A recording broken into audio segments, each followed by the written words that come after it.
Designing a Microsoft SQL Server is not an easy task because there are so many things to consider. A mistake could break a small company and can get you fired. It is important to understand how SQL Server stores data so that you can calculate and specify the amount of disk space to allocate for the data files and transaction logs.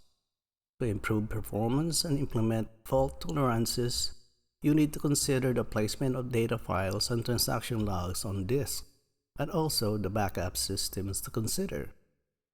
You will need to understand the different applications used to access the database and should speak to software manufacturers on their capabilities and limitations.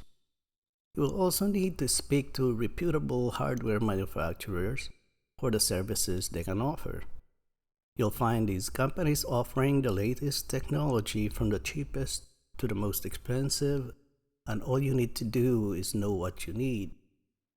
These companies like Dell and HP have tools to help you come up with what you're looking for. This video shows such a tool, which will give you an idea what it takes to design a SQL Server.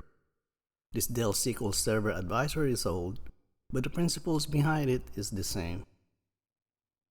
Note, the Dell Advisor does not show the placement of data files and log files on the disk. So to illustrate this, I implemented Software RAID on a Windows Server 2022 virtual machine. This can also be done with Hardware RAID using Smart Array controllers. So let's get started and watch the video.